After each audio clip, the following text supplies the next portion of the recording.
Did your avoidant ex actually love you? This is a valid and genuine question that I think a lot of people who have gone through a relationship with an avoidant have, because you have put everything into this relationship to try to make it work, to show your love and appreciation and that you care for them. And when you've done this, it has only caused them to pull away from you.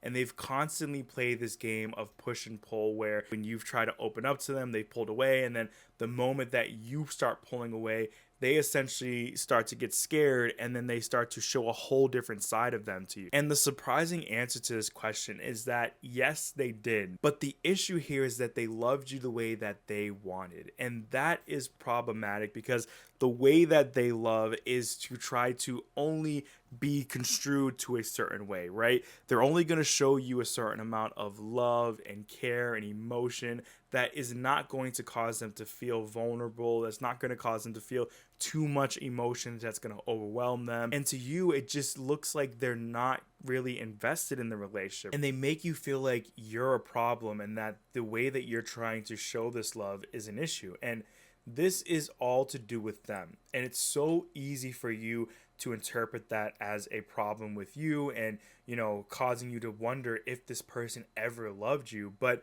they did. There was a deeper love that they had. But the problem is that they never allowed themselves to go deeper. They never allowed themselves to break through that barrier and to express the love and commitment that they want to towards you. You tend to see them actually showing you that love in the beginning of the relationship, right? And that's why it can be so confusing for you, because you remember in the beginning how it seems like everything was going great. It seems like this person was opening up and expressing this love. And this ends up being the honeymoon phase where they are so involved and immersed with that, the relationship being new and all the new experiences, that they are kind of distracted by that avoidance side of them. But the moment that you move past that honeymoon phase and kind of move into that more commitment stage where, the relationship is getting more involved and you guys are getting out of that honeymoon phase, they start to show more and more of that avoidant side of them. And that's what ends up showing up slowly and slowly until it leads to where they are fully expressing that avoidant part of them. And it's so confusing because in that time and that progression, it does feel like maybe it was you because, they're gradually getting to that point. So it makes you feel like, maybe I was doing too much, and starts to make you question whether or not, you were pushing too hard. But this was always there. This was always going to happen. It's just that it takes for that honeymoon phase to wear off, for them to start to express that avoidant tendencies that they have. And that's why it's so important for you to not beat up on yourself here, to not think that you were essentially the problem this whole time, because it was on them. This had little to nothing to do to you, and no matter what you were going to do, they were going to be this way because there is something that they need to work on within themselves that is causing them to be an avoidant.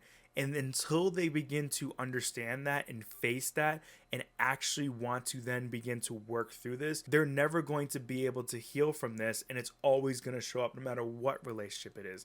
Even if you see them go into a new relationship and it seems like, oh, they're opening up and they're, being more lovey and all this different things, like this is again part of that honeymoon phase, and it's going to wear out for that person just like it did to you. But it is something that you need to not internalize. It's something that you need to accept and understand that this is again on them. You did everything under the sun to try to make this work. You've been more than patient with them. You've tried to do it their way and it didn't work. And then when it finally seems like they're opening up and expressing these emotions, they would just continuously go through this entire cycle over and over and over again. And this was inevitable. It's actually a good thing that you are no longer with this person, because it's time for you to figure out what you need to do to heal and move on from this and not wonder why this person did or didn't love you. I know it's easier said than done, and you're always going to kind of question it. But if there's anything that you take away from this video, is understanding that you did everything that you possibly could. There's nothing that you could have done to get them to open up and express more love to you. This is something that they had to do on their own, and they just, for whatever reason, didn't. I hope you did enjoy today's video. If you did, please make sure to hit the like button, make sure to subscribe, and I will see you in the next video.